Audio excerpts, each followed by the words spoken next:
All right. Hello. Hello, everyone. Welcome to lecture 3. Once again, as always, Learn takes about 10 or 20 seconds to get everybody into the room. So let's wait a little bit for that. Okay. All right. I guess that's everyone or almost everyone. All right, so welcome back to the course. I hope you all had a good weekend. So just as a reminder, I think most of you know that today was is the deadline for assignment 0, which is finding yourself a group. And I'm happy that almost all of you have found groups. I was worried that every time I teach the course, there's always a handful of people that still haven't found a group by the end of the first week. And I was worried that this year it would be a lot harder because everything is online, but almost all of you are in groups. So that's great. If you're not in a group yet, try to find a group by the end of the day. But starting tomorrow, I'm going to look at the list of who's in a group, who's not in a group, and if you're not in a group yet, I'm going to put you in touch with other people who are still looking for groups and try to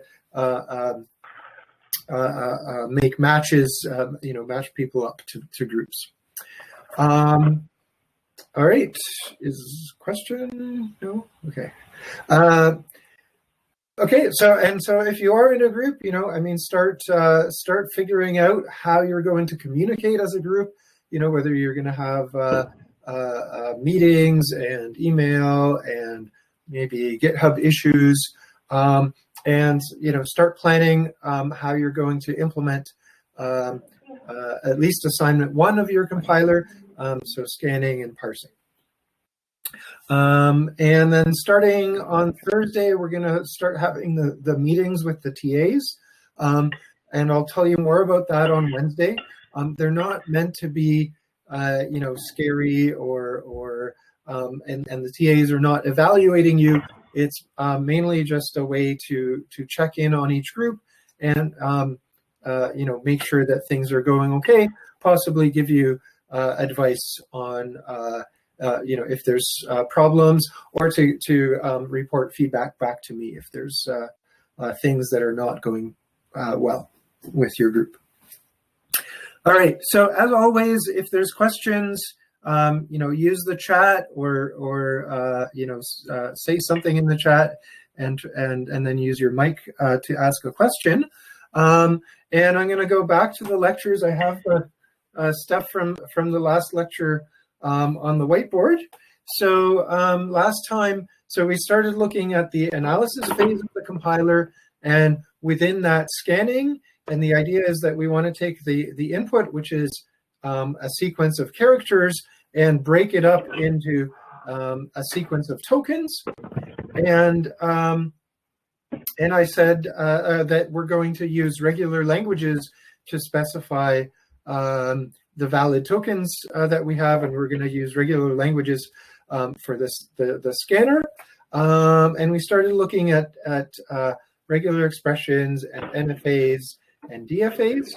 And the idea is that there's a tool or a whole family of tools called Lex that takes a specification of the valid tokens in your language in the form of regular expressions, converts those regular expressions to an NFA, and then converts that NFA to a DFA, and then that DFA is used in the scanner.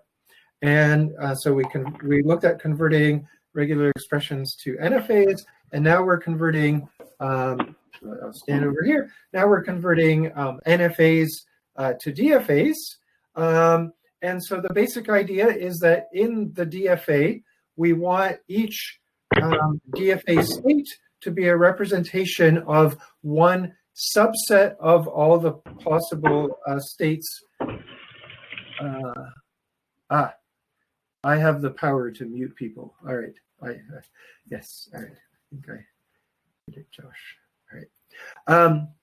Okay, so each state of the DFA is a representation of the states of a set of a possible subset of states of the NFA. So when an NFA runs at any point in time, it can be in a set of its states, and whereas a DFA is only in one state, and so we make the states of the DFA represent sets of states of the NFA.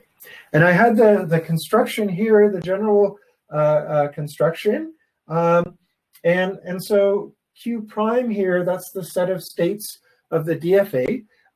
So sort of the simple way to implement this would be to let Q prime be the power set of Q, so the set of all subsets of Q, but that would be very large. That would be exponential in size, and so we're going to shrink that down and limit that to be the smallest set, such that these two subset constraints are satisfied. And the idea is we're only going to put the sets of states in Q prime that are actually needed to represent our specific DFA or our specific NFA. So basically the subsets of states that ever come up in a particular NFA. Okay, and then at the end of last class, I was going to do an example. So here's my example. This is my NFA, and I'm going to convert it to a DFA, kind of building up this set Q prime. Okay, and before I go into the example, Josh has a question. So Josh, go ahead. Can you? Yes. Okay. Yeah, yes, sorry about before. Now I actually have a question. I'm not just you have the power to unmute yourself. Okay, good. All right. Perfect.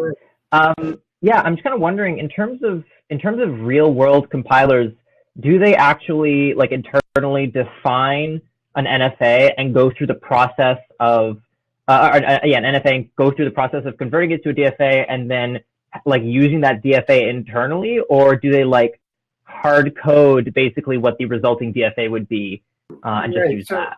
Okay, so that's a good question. So this is actually this question is sort of the motivation for why a tool like Lex exists, or Lex was the original, and there's been lots of similar tools that do the same thing. So what Lex does is it takes your spec of your valid tokens, and it builds up the DFA. And the idea is that it generates code for that DFA, like a data structure for that DFA, and it puts it together with the code for a scanner. So the output of Lex is then a source file that you compile with part of your compiler. So the thing is that this process typically happens as part of your build process. So when you go to compile your compiler, that process runs Lex.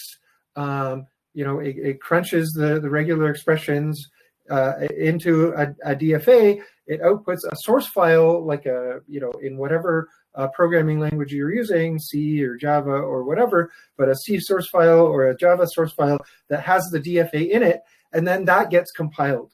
And so the reason for doing it this way is so that you're not repeating this process of building the DFA every time you run your compiled compiler. In the real world, this happens ahead of time at the compile time of your compiler. For your project, you can do whatever you want. So for your project, you could actually just build your DFA by hand to begin with, instead of going through regular expressions. You could do this process ahead of time and generate code like Lex would do for a real compiler. If for your project compiler you run this process every time your compiler runs, it's not as realistic, but it's okay too, as long as your implementation of this is reasonably efficient, right? In the real world, you wouldn't want to do this every time you compile any file, but yeah. So can't the compiler creators just create the DFA manually once and hard code it in the compiler's code? Yes. So you could design the DFA by hand. It's just, I mean, a file of regular expressions is more maintainable. If you make a change to it, it's easier to keep it in a Git repository or whatever. And once a tool like Lex exists, you can use it. For your project, I don't want you to use a tool like this because I want you to experience either writing Lex or at least doing the stuff that Lex would do by hand, by building the DFA by hand. Okay, so don't use an existing Lex. You're free to use a Lex if you write it yourself. Okay, so let's go to the example. So the idea is we're trying to figure out, we're trying to build a DFA from this NFA, and we're trying to figure out the smallest set Q prime of subsets of states of this NFA that you could ever be in at the same time. Okay, and so for my start state, where am I here? Q0 prime. Did I not do Q0? Where? Oh, here. Yes. Okay. So Q0 prime is the epsilon closure of the start state of the DFA. So the start state of the DFA is 1, and then we talked about epsilon closure last time. So from 1, following epsilon, I can get to 3, and then following epsilon, I can get to 2. So this state Q0 prime is the state that corresponds to states 1, 2, and 3 in my DFA. Okay, so that's going to be Q0 prime is the epsilon closure of Q0, which is state 1. And then I have a constraint that says, Q0 prime has to be in Q prime. And there's a bug here. Let me get my, where'd the eraser go? Here we go. This should be a set containing just Q0 prime. So I had extra brackets there. So, but basically the constraint is saying, this state had better be a state of my DFA. That's going to be, and in fact, it's going to be the start state of my DFA. Okay. So, all right, and there's a question about distinguishing between different types of tokens. So hold that to kind of the middle of the lecture. So I'm going to talk about different kinds of tokens soon-ish. All right.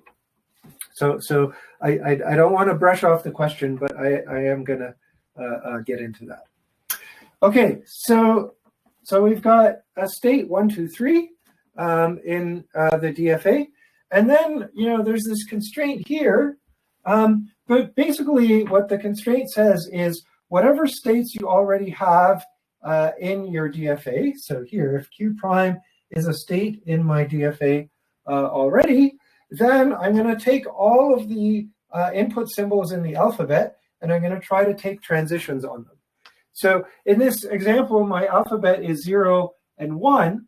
And so what I need to do is from this state, I need to see, where I go on a 0 and where I go on a 1.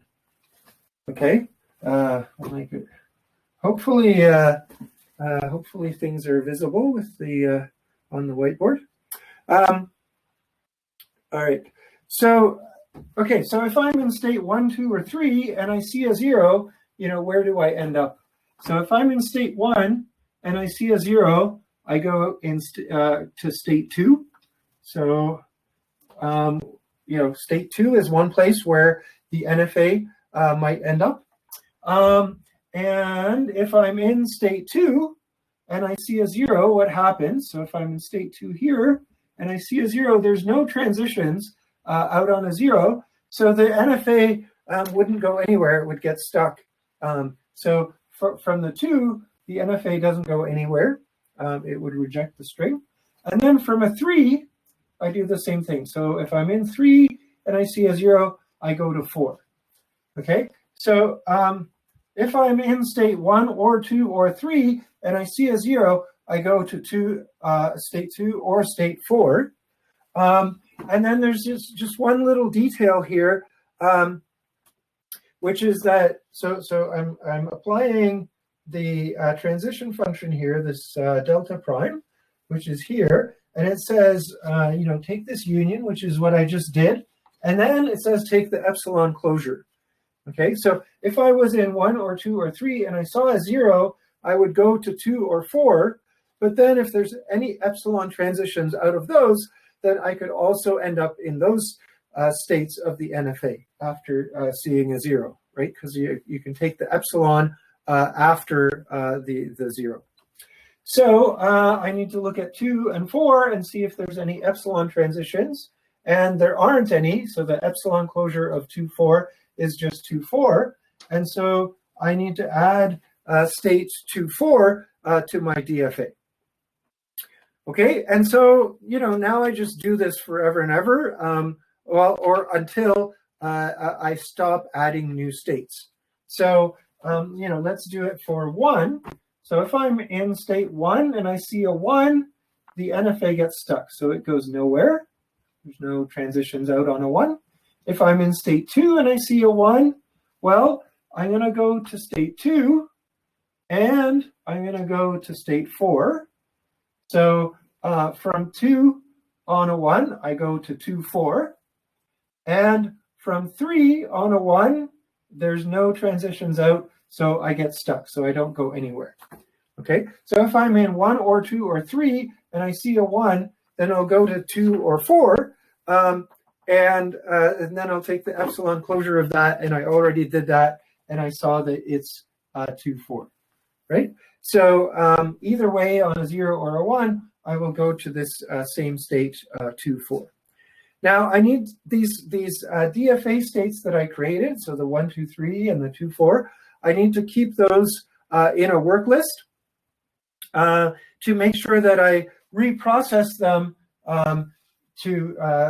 for these constraints, right? So now I've already processed the state 1, 2, 3, so I'm done with that one.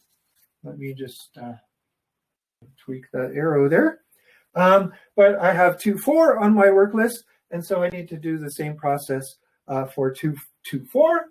So, let's kind of do that. I'll try and be quick, but stop me if you want me to slow down. So if I'm in 2 and I see a 0, there's nothing leading out, so that gets stuck. If I'm in 4 and I see a 0, I would go to 3. So on a 0, I would go to 3. Okay, and then am I done? Well, not quite, because I need the epsilon closure.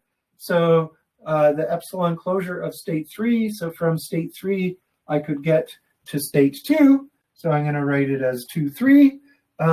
So if I'm in 2 or 4 and I see a 0, I could end up in 2 or 3. And so now 2, 3 becomes my next DFA state. And of course, I need to also consider the input symbol 1. So if I'm in 2 or 4 and I see a 1, okay, so if I'm in 2 and I see a 1, I will go to 2 and I will go to 4. If I'm in 4 and I see a 1, I will get stuck and go nowhere. Okay, so bottom line, if I'm in 2 or 4 and I see a 1, then I will go to the epsilon closure of 2 or 4, which is also 2 or 4. So that just loops back to the 1. Okay, so and the idea is, if you go back to a state that you already have, then that's fine. If you go to a new state that is not in your set yet, you add it to the work list and you make sure to reprocess it later. Okay, so now 2, 3 is left on our work list, and we have one more step of this. So if I'm in 2 or 3 and I see a 0, where am I going to go? So 2 and I see a 0, I get stuck. So that goes nowhere. 3, and I see a 0, I will go to state 4. So I'm going to have 4 here, and that's it. And so then I would need to do an epsilon closure of state 4, and there's no epsilon transitions leading out. So on a 0, I am just in state 4. And, what about on a 1? So if I am, okay, right, okay. So if I am in state 2 on a 1, I go to 2 or 4. If I'm in state 3 on a 1, I get stuck, I go nowhere. So if I'm in 2 or 3 on a 1, I will go to either 2 or 4, and the epsilon closure of that is also 2 or 4. So I get a transition back to 2 and 4, and I've already visited that state, so I don't have to add it to my work list. Okay, but 4 is on my work list, so finally I have to process 4. So 4 on a 0 goes to state 3, and only state 3, and then the epsilon closure of that is 2, 3, because from 3 I can get to 2. So from 4, I go back to 2, 3. And finally, from 4 on a 1, I go nowhere, so I get stuck, so I don't have to do anything. Okay, so now I've, I'll stand over here. There we go. Now you can see it. Okay, so now I've built my DFA. I've gone through and processed all the states. For each state, I've looked at all the possible input symbols and added any other states that I could go to. And so, another way of thinking about this is this NFA, if you run it, no matter what input you run it on, it's only ever going to be in one of these 4 subsets of states, right? 1, 2, 3, 2, 4, 2, 3, or 4. And so I capture those subsets in my DFA, and now I have my DFA, right? And it only has, for this example, it only has 4 states, even though, in theory, it could have had 2 to the 4, so 16 states. Now, okay, and so I have my DFA done. I have the full structure of it. The only issue is, it has no accepting states. So I need to set the accepting states. So I have a rule for doing that down here. Okay, Josh, question. Yeah. So if we reach an accepting state in this DFA, then that tells us that it's at least the program was able to be scanned and tokenized, I guess. Does the specific accepting state determine what sort of tokens it contains? And if so, what happens if we end up in an accepting state that is a subset with multiple right. Okay. So just like Neil's question, this is getting ahead a little bit. So let me defer that and ask it again if I don't answer when I get to that. But maybe I'll try to go through this fast so that we get to that soon. Right. Okay, so I'll get to that. Okay, so accepting states. So we want to accept if our NFA, if any one of the states in the subset of states that the NFA is in is an accepting state. And so basically the rule says a state of the DFA should be accepting if the intersection of the NFA states in the state and the set of accepting states is not empty. So essentially, if at least one of these NFA states in my DFA state is accepting. Okay, so now in my NFA, 3 and 4 are accepting. So basically, a DFA state should be accepting if it has a 3 or a 4 in it. And, in this example, well, this state has a 3, so it's accepting. And this state has a 4, so it's accepting. And this state has a 3, so it's accepting. And this state has a 4, so it's accepting. Right? So in this particular example, all the states are accepting, but that's obviously not the case in general, but it is for this example. Right? So if at least one of the states in a DFA state was an accepting state in the NFA. Okay, so now we've got the DFA built, and so we have this part of Lex that goes from regular expressions to NFAs to DFAs. Now I want to move on to scanning and all these questions that I've been getting, but I've got some people typing questions. So does this algorithm have a name? So yes, so the subset construction is sort of the common name for it, because you're building these DFA states that are subsets of NFA states. So yes, so it's often called the subset construction. All right, and if all of them are accepting, then the empty string will be accepted by the DFA, but not by the NFA. Okay, so the empty string will take you to the state 1, 2, 3. So it will, in fact, be accepted by the DFA. So you're right. And then you say, never mind.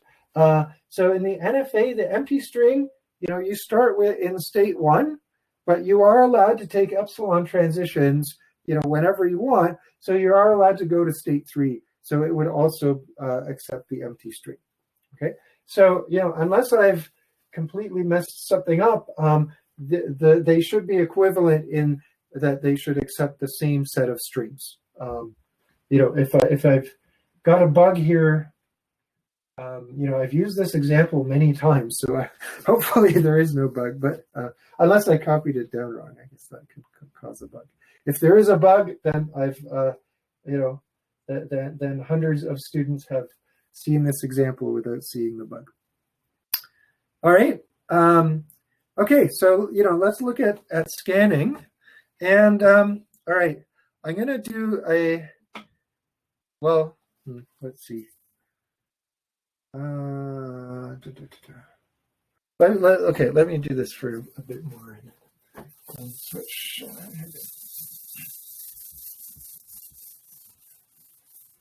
right.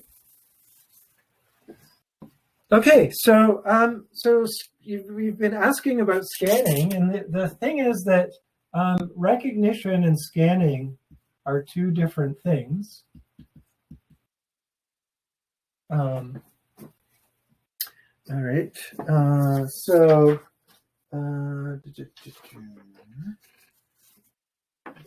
okay, so if I have a recognition problem, then my input is a word W, and then some specification of a language.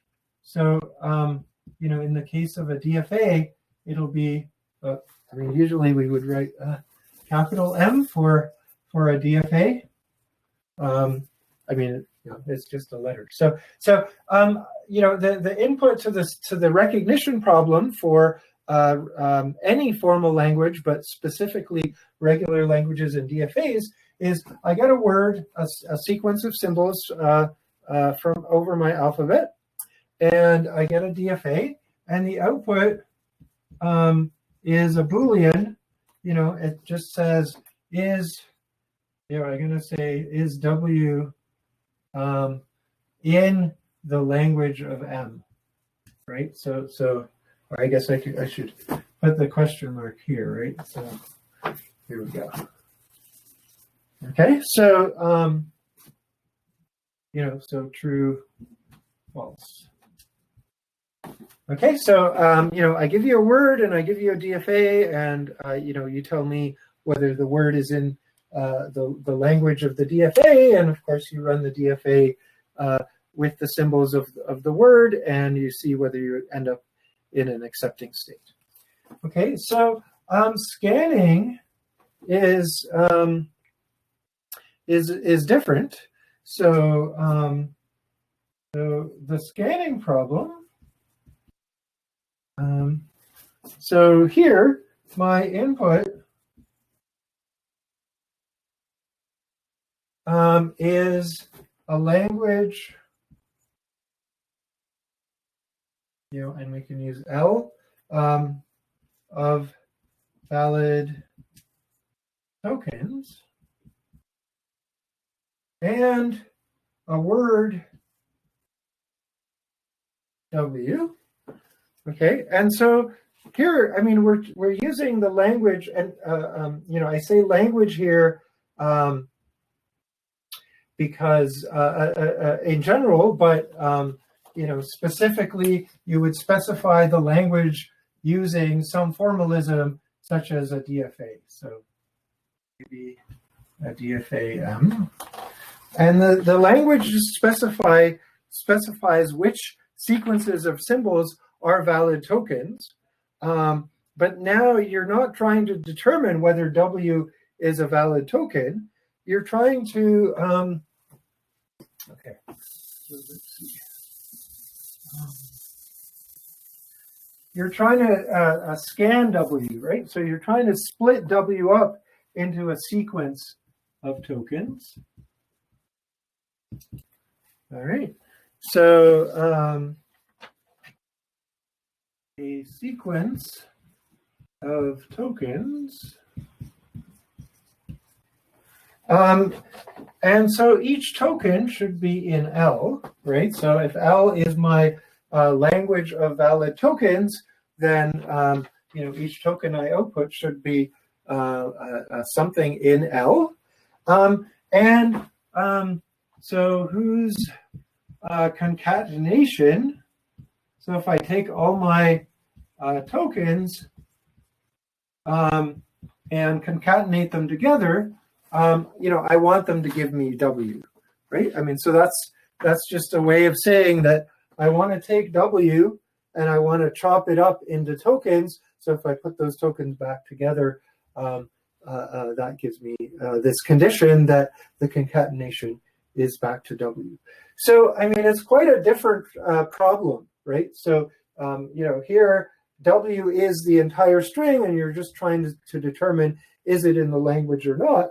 Here, W, I mean, it's still a word, it's still a sequence of symbols, but you're trying to chop it up into subwords that are in L.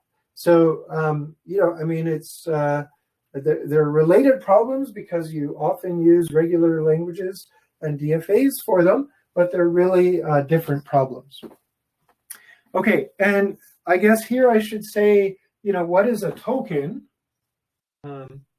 right? So a token is a pair, and the two parts to a token. So one part is called a lexeme, and this is, I don't know if this is like just a made-up word or where it comes from, but it's sort of short for lexical element, which is, which I guess doesn't make too much sense either.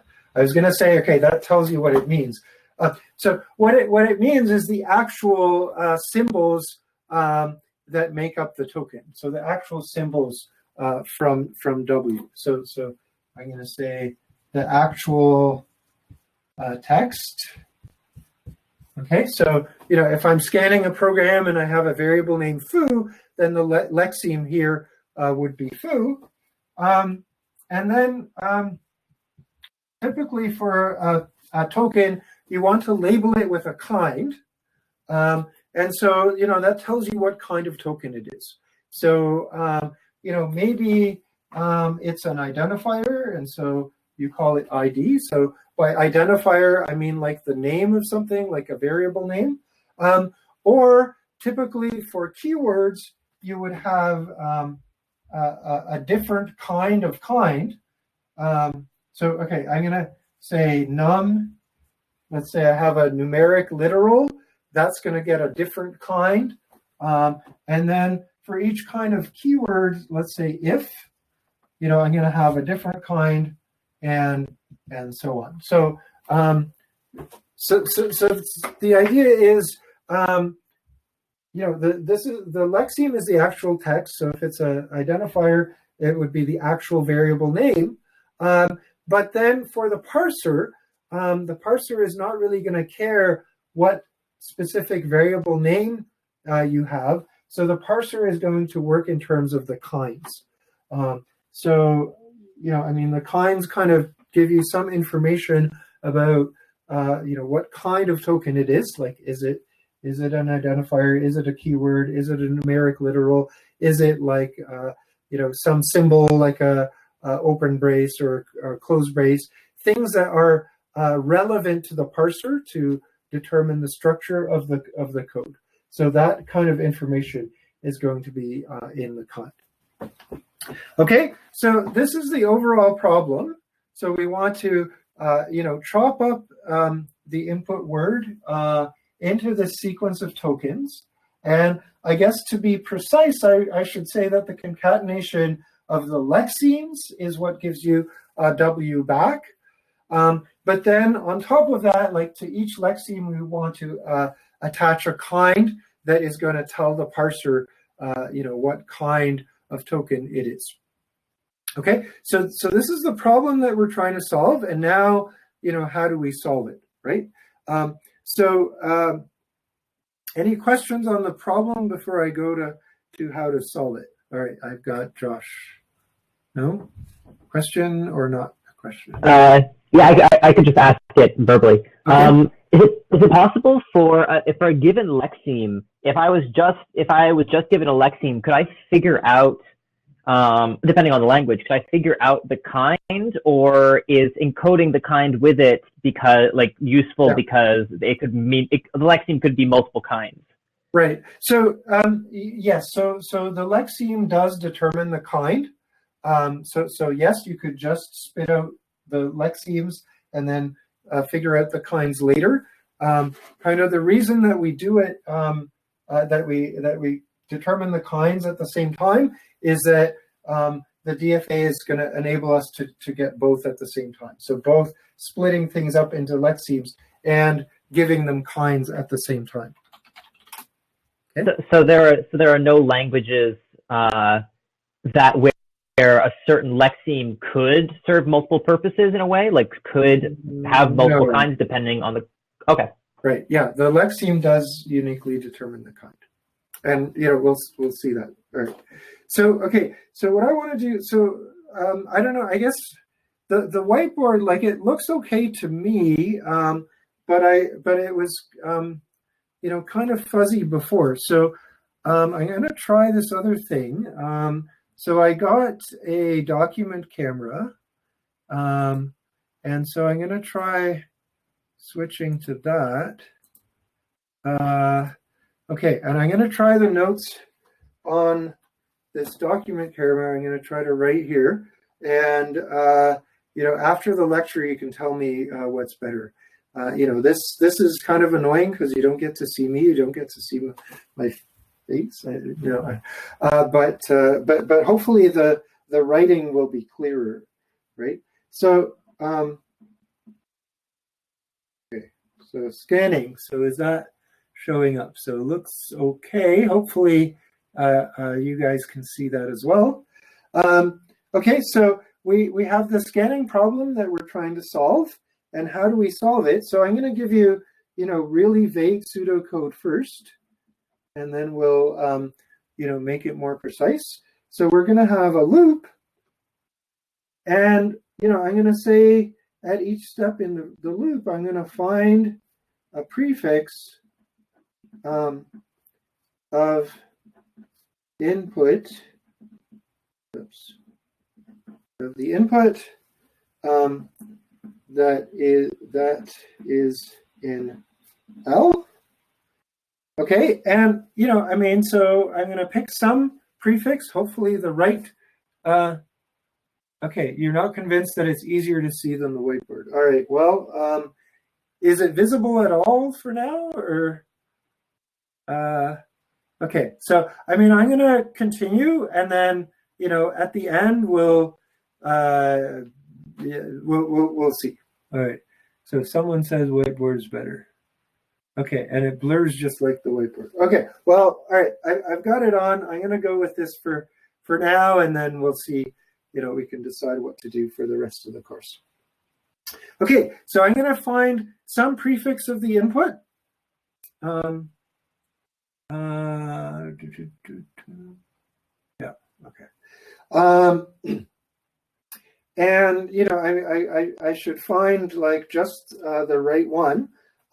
Now, and I'm going to kind of do this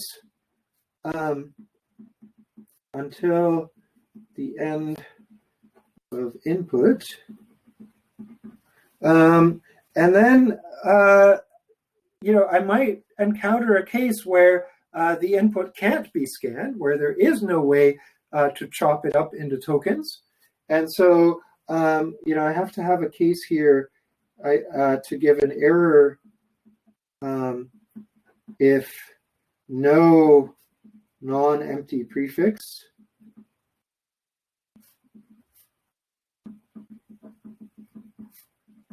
in L. Okay. So, all right. I mean, this is underspecified, but it's the general algorithm. I look at the input.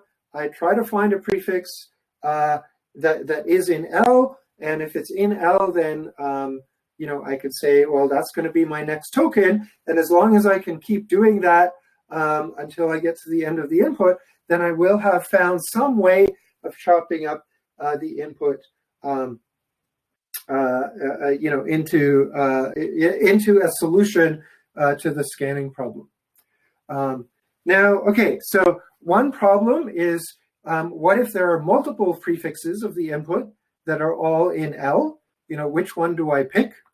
And another problem is, well, what if there are multiple different ways of scanning an input string? Then, so far this algorithm is going to allow me to pick any one of them, and my scanner is going to be non-deterministic. And I really want things to be deterministic because, I want to precisely specify what language my compiler is compiling.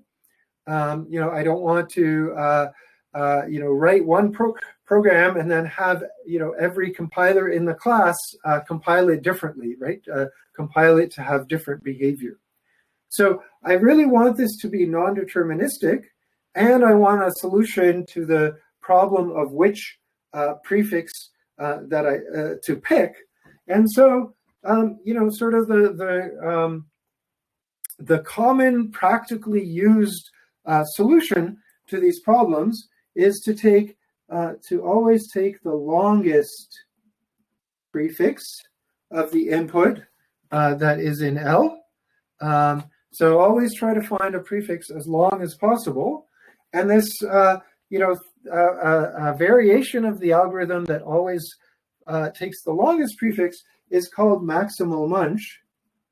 So maximal munch scanning. And so the idea is that you always bite off as much as possible, right? I guess the disadvantage of the document document camera is that you don't get to see me, so you don't get to see my hands biting off a piece of the input. Okay. Anyways, so I mean, this algorithm is theoretically bad because there's no guarantee that the longest prefix of the input is going to be the best prefix or the right prefix to choose, right? So I'm basically turning this into a greedy algorithm, and it may be that if I were to take a shorter prefix at some point, I would be able to parse the string or parse the input. No, not parse. I would be able to scan the input eventually, but because I took a longer prefix, it was the wrong prefix to take, and that's going to give me an error later. So that can happen, and so that's theoretically unsatisfying. Nobody cares, and in practice, almost all scanners do some variant of this kind of thing where they just greedily take the longest prefix. And for the most part, the motivation is that this guarantees an unambiguous scan, right? And typically, programming language specifications will require that you essentially, they won't say use this algorithm, but they essentially require tokens to be as long as possible. That kind of forces you to use this algorithm. Okay, so, it's not theoretically happy, but that is what most compilers will use. So, if you don't like it, please just accept it, and let's look at more concretely how we would go to implement this using a DFA, right? Because it's still a very vague piece of pseudocode for now, right? So more concretely, I'm going to have a loop. And now I want the longest prefix of the input that is in L. So an L is specified with a DFA. So I'm going to run the DFA on the input until it gets stuck. Oops. Until it gets stuck.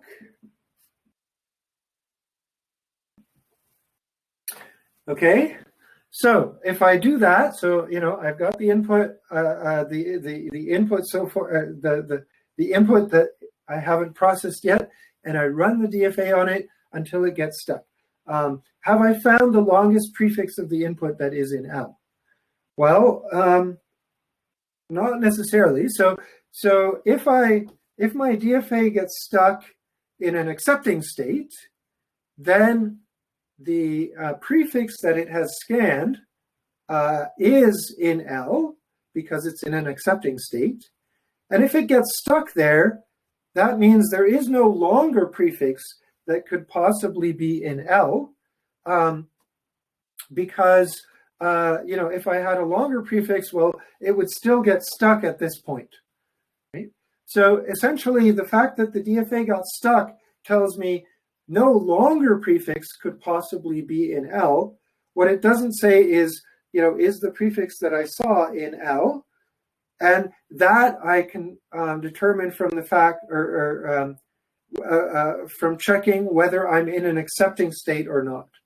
Right. So if I'm in an accepting state, then I've seen the longest prefix that's in L. If I'm in a non-accepting state, then the prefix that I've seen is not in L, and I need to backtrack.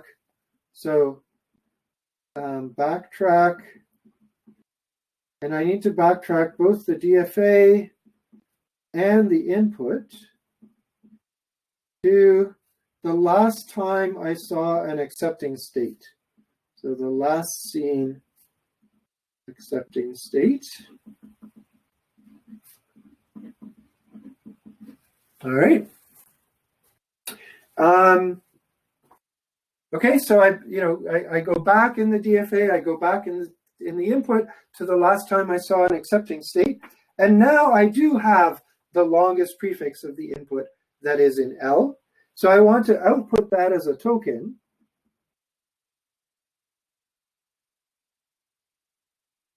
Okay, and that's going to be my next token. Now, I need to consider this error case, right? So if there is no non-empty prefix of the input that is in L, then what will happen? Well, what will happen is eventually the DFA will get stuck, but it will never have seen an accepting state. So that's going to be the error. So error if no accepting state was seen. Okay, and so that's where I would give a scanning error. But otherwise, so I output the token and I go back to the start state of the DFA.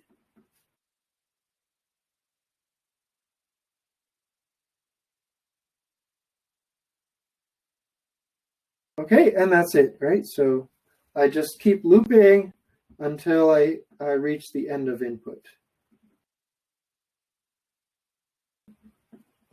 Okay, and so now I have a more specific algorithm that's close to an implementation. Hopefully in your compiler you will have an actual implementation of this, but this kind of shows you why you want a DFA here, because a DFA allows you to find the longest prefix of the input that is in L by running the DFA until it gets stuck and then backtracking to an accepting state.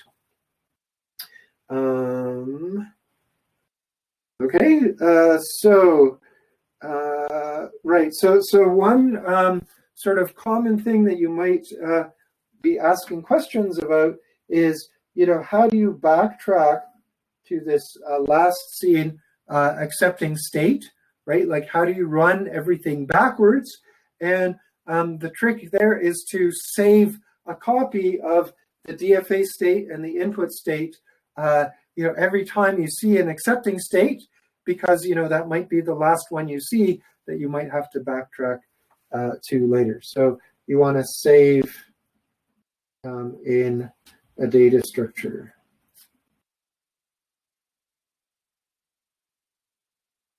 Okay, so you want to implement this somehow, right? So implement this pseudocode in your actual language. All right, and someone is typing a question. So question. All right. Okay, so so what if a language has valid words A, B, C, D, A, B, C, and the string given is A, B, C, D, E? Yes. So let's see. So okay. So as I said, this is theoretically bad, and in particular, there's examples where it's possible to scan some input, but this will not find it, right? So if the words are,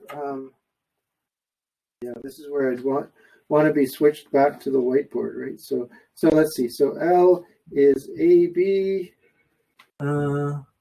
C, D, E, and A, B, C, curly brace, and then the input is A, B, C, D, E, right? And so, I would be able to scan it as A, B, and then C, D, E, but Maximal Munch will try to take A, B, C, and then it will see D, E, which is not a valid word in the language. And so it will reject this. It will give an error, even though there is a way to scan it, right? And this is theoretically terrible, but nobody cares. And sort of the practical answer to that is, if you actually wanted this to be scanned as, A, B, C, D, E. So if you wanted this to be scanned successfully, you should put a space, so I'll draw a space here. And, assuming space was also a valid token in your language, then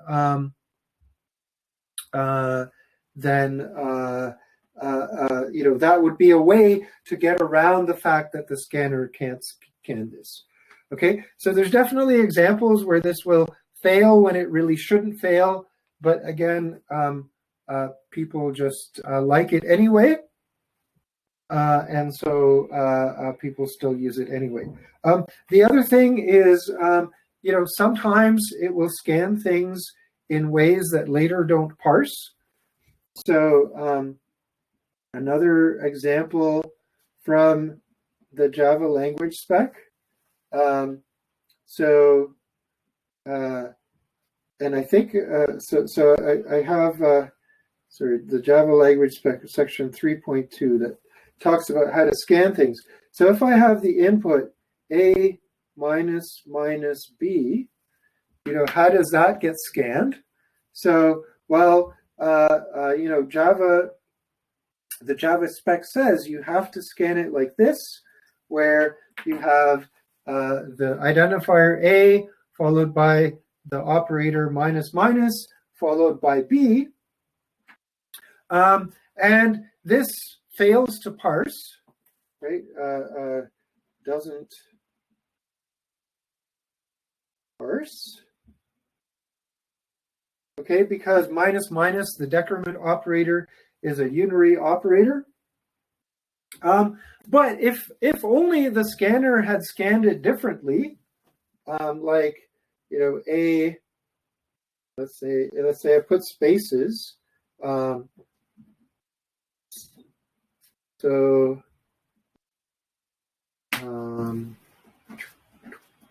if I put spaces to force it to be scanned as two minus signs, then this would parse, because you're allowed to have a unary minus. So minus b is a valid expression, and then, you know, a minus a valid expression is also a valid expression. So this is a case where the scanner successfully scans it, but it, you know, scans it the wrong way that you know, breaks the parser. Okay, I mean, so there's all sorts of examples of how this is bad, but people use it anyway. I just want to point out one thing. You know, since I brought up this example with minus minus, and I could ask this as a question. You know, in juice, there's no decrement operator or increment operator, so there's no minus minus operator or plus plus operator. And the question is, do you still have to scan, you know, do you still have to recognize minus minus and plus plus as valid tokens? And, you know, do you? Yes, no, I don't know. Well, and the answer is yes, you do actually need to recognize them in the scanner. And, you know, the reason is that if your scanner doesn't know about minus minus, then this particular input, it would scan it like this instead. And then it will parse. And then your compiler will say, yes, this is a valid program, but it's not a valid Java program. And Juice is supposed to be a subset of Java. And so since it's not a valid Java program, it shouldn't be a valid Juice program. So the bottom line is, in your Juice scanner, you have to recognize valid Java tokens, even if they're not valid Juice tokens. You know, afterwards in the parser, you can reject them, but in the scanner, you do need to recognize Java tokens that are not valid Juice tokens. Okay. If there's questions or more questions, stop me. But we have another topic to move on to, and that's, so, you know, what about the kinds, right? So, you know, I have my scanner here. I want to chop up the input into lexemes, but then I also want to assign the kinds to the lexemes. And so the idea is whenever I output a lexeme, I'm in some accepting state. So one thing I could possibly do is to have the state determine the kind of the token, right? So in fact, let me write that down. So the specific state I'm in determines the kind of the token that I'm going to output. Okay, and now you know, there's the question of okay, fine. So how do I know which state of the DFA corresponds to which kind of token? And if you build the DFA by hand, then, you know, maybe, you know, like maybe when you're, you know, putting that state in, it's because you want to recognize a token of a specific kind. But if you're using a tool like Lex, you know, how does Lex putting the right token kinds, right? So, or how does Lex associate the kinds to the various tokens? All right, so I'm gonna change the page here. So Lex, right? Oh, I think maybe the black shows up better. Okay, so constructing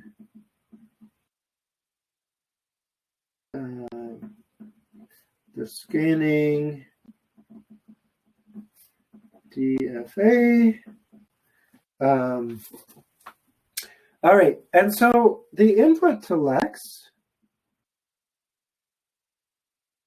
is going to be, well, regular expressions, all right, and I'll say R1, R2. Okay, and the idea is that you, for each kind of token, you write a separate regular expression. Okay, so I would write one regular expression for specifying what identifiers look like, you know, another regular expression for numeric literals, and so on.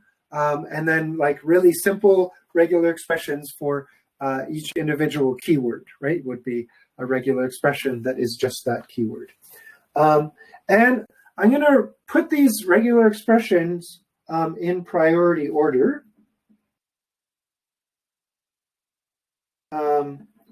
Okay, and so this is important because,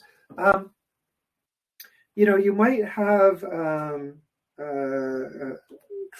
you might have certain kinds of tokens that subsume other kinds of tokens. So, for example, you know, a keyword is, you know, any sequence of letters other than, sorry, an identifier is any sequence of letters other than a keyword, right? And you don't want to have to write a regular expression that explicitly excludes the keywords. So that's where the priority comes in. So if you put your keywords at a high priority, then, you know, if the scanner sees the letters IF, then that gets scanned as the keyword if. But, you know, if it sees the letters IG, well, that's not a keyword, so it will take the lower priority regular expression for an identifier. And that way, an identifier can just say, have a regular expression for, you know, any sequence of letters, and it doesn't have to exclude keywords in that regular expression. And I'll show you an example in a bit. Well, let me okay. Let me do the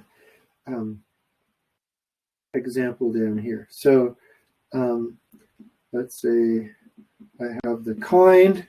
So let's say I have the token kind if for an if statement, and then I have the regular expression, and so here the regular expression is if, and then I would have the token kind ID for an identifier, and here my regular expression would be, you know, A to Z, A to Z. Okay, and I'm probably writing too small now, aren't I? I don't know. If okay, I'll try to write bigger from now on. Okay, so the idea is that the input if would match both of these, but because if comes first, it has higher priority, so I want it to be scanned as the keyword if. Okay, and so the output that I want is a DFA with accepting states labeled with kinds. Okay, and so so that the labeled with kinds is the new thing, right? I know how to build the DFA, but, you know, how do I label the accepting states with the corresponding kinds? Okay, and so how am I going to do this? Well, first I'm going to construct an NFA for a regular expression that is just the disjunction of all of my regular expressions. Okay, so I'm going to take all the regular expressions for the token kinds and OR them together, and I'm going to build an NFA for that using what we did in the last lecture. Okay, and so this NFA is going to accept any kind of token, so any valid token. And then I'm going to convert to DFA M prime. Okay, and if you recall the subset construction, right? So each state of M prime is a set of states of M, right? And so, but now, what are the states of M, and specifically, what are the accepting states of M, right? So if I think back to how I build an NFA for a disjunction for an OR regular expression, well, I take the individual NFAs for R1 and R2 and R3 and R up to Rn, and the accepting states of my NFA M become all the accepting states of these individual NFAs for these various regular expressions. All right, so okay, so what about M prime, the DFA? So so for each accepting state, and I'll call it Q prime of M prime, set the kind to highest priority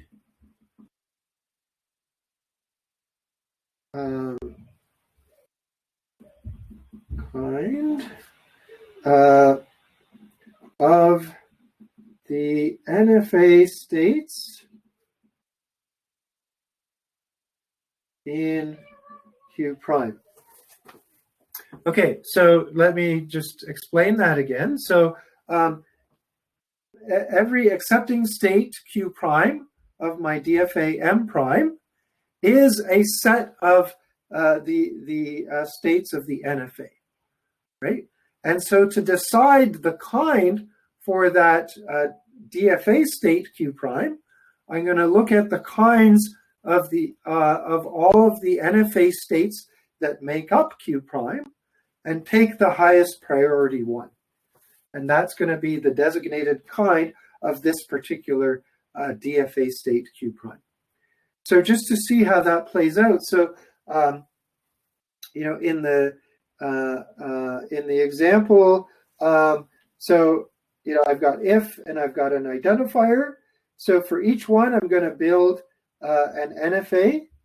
So I've got an NFA here for if, and I'm just going to give names to the states. So I takes me to state B, and F takes me to state C. Okay, so I have an NFA for the first kind of tokens, and I also want an NFA for identifiers. So, all right, so I need A to Z. And there I have an accepting state. And then if I see A to Z again, then I loop back to E, right? So here I have NFAs for each kind of token. So these are the NFAs R1 and R2. And now it says construct an NFA for their disjunction, which, if you go back to the last lecture, basically it says I'm going to add a new start state, and then I'm going to add epsilon transitions into the original start states of those NFAs. Okay, so now here's my NFA-M, right, for the disjunction of these two kinds of tokens. And then I do the subset construction to get a DFA. So let's do that. Oh, okay, so give this state the name F. Okay, so the subset construction, all right, so here's my NFA, here's the DFA. I guess I could leave this as an exercise, but I'll just do it quickly. So my start state is going to be F, A, and D, right? Because from the start state here, I can take epsilons to A or D. And then from F, A, or D, now I have to check all the different alphabet symbols, right? So A, B, C, D, all the way up to Z. So on symbol I, if I'm in F, A, or D, well, from A on I go to B. From D on I go to E. So on I, I'm going to go to BE. But on all the other alphabet symbols, well, if I'm in A and I see, let's say an X, I get stuck, so I don't go anywhere. And if I'm in D and I see an X, I go to E. So basically from F, A, or D on anything other than I'm going to go to E. So I'm going to say, A to H and J to Z. I'm going to go to E. All right, and I just keep doing this, right? So if I'm in B or E and I see F, I go to CE. And if I see anything other than F, I'm going to go to E. So that's A to E and G to Z. And then from CE, on anything, I go to E, and from E on anything, I go back to E. All right. I mean, feel free to redo this as an exercise and double check it. Okay, and then accepting states are any states that have a C or an E in them. So BE has an E in it. CE has a C and an E, and E has an E in it. Okay, all right. So should we only look at the kinds of the accepting NFA states in Q prime, since the set may contain non-accepting NFA states? Yeah, so, okay. So the idea is now I'm going to make a chart so I'm going to have kinds in the for accepting states in the NFA. So if the NFA takes you to state C, right? So C corresponds to kind if, and E corresponds to kind ID, right? So if the NFA goes to state C, it's if the NFA goes to state E, it's ID. If the NFA goes to both, what should it be? Well, that's where the priorities come in, right? So in fact, if my input is IF, then the NFA is going to go to C, but it's also going to go to E because, you can go epsilon, I, F, and B, and E. And so that's where in the NFA, the priority would come into play. So then for the DFA, I want to make a similar chart. So for the DFA, I have the accepting states BE, CE, and E. And for each of these states, I want to have a kind. Okay, and then the question is, do we only do this for the accepting states? And yes, we only do this for the accepting states because only the accepting states, only if you end up in an accepting state have you found a valid token of any of the kinds? Right now, the kind is just trying to determine which kind of token that is. But if you're in a non-accepting state, then it's not any of the kinds of tokens. So only for the accepting states. Okay, but now the rule is I'm going to look at the NFA states that make up a DFA state and take the highest priority kind of those NFA states. So here E is E is kind ID. B was not accepting in the NFA, so it didn't have a kind in the NFA, so I don't have a kind there. So here the only kind I can do is ID.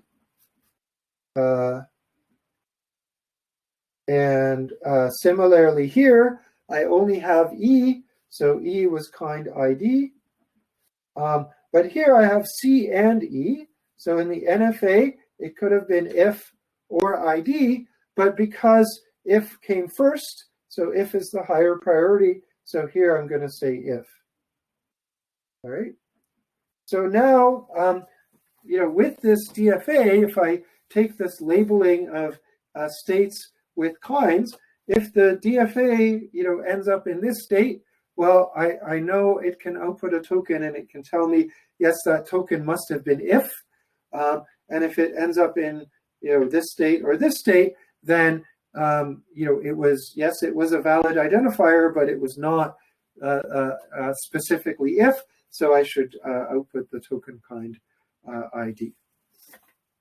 Okay, so this is what Lex does. This is how it builds the DFA and how it assigns kinds to the states of the DFA.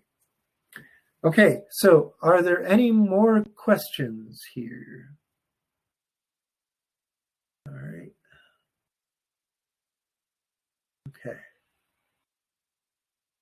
All right, so this is all I have about scanning. So if you have any other questions about scanning, this is the time to ask them. Now I want to launch into parsing. Not today because there's only a couple of minutes left, but we're done with scanning for now. So any more questions about scanning? Right? And of course, so parsing is going to take over where scanning left off.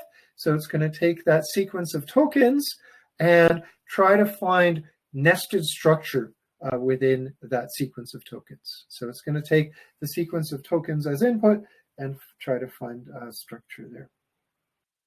All right. So any more questions about scanning? So any sort of comments about the document camera versus the whiteboard?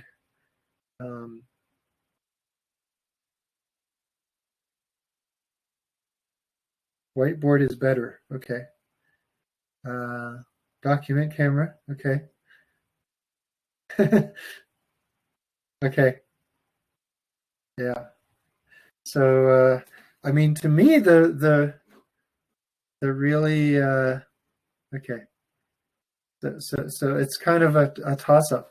I mean, I find we can take it to Piazza, but let me switch, right?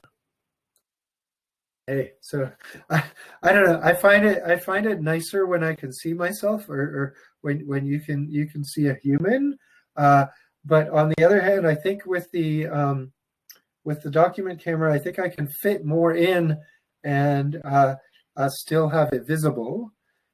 So I might consider doing some sort of combination where if I have a lot to write to use the camera, and if I have less to use the whiteboard, we will see. It's so the annoying thing is that in Learn it's kind of annoying to switch. So yeah, okay.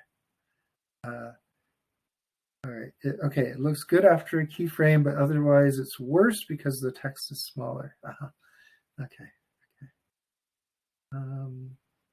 So the factor limiting camera quality, I think, is the compression and the bandwidth. So the empty slide. Let me let's see.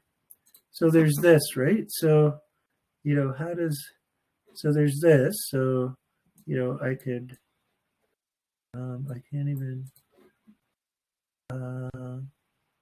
yeah. So I don't know that there's a. Is there a way to draw on this? No. Yes. Yeah. So it's not really a virtual whiteboard, right? That I could write on. Yeah. Yeah. I could present a PowerPoint and annotate on the slides. Yeah. I mean, I don't like that because I find when I have a PowerPoint, I go too fast, and it's easy to just flash something on and not explain it. If I'm writing it, I'm developing it as I'm writing it, and I make sure to go through all the details. I mean, certainly, PowerPoint is one way that works. It's a style that I don't like very much. It feels kind of impersonal, but of course, nowadays everything is kind of a compromise because I mean, if we were in a class in person, you could do a bit of everything, right? And if you've seen me in class, I like to use both the whiteboard and occasionally the document camera, or at least with a whiteboard I can write on a big whiteboard, and you can still read it even if I write fairly small. I think if I was to write on the whiteboard any smaller than this, would it be visible, or yeah, I don't know. Yeah. Okay. Well, I'll put a Piazza thread, and we can fight over it in the Piazza thread. I think what I'll end up doing is some sort of mix of both, depending on the specific lecture, and we'll kind of see how that goes.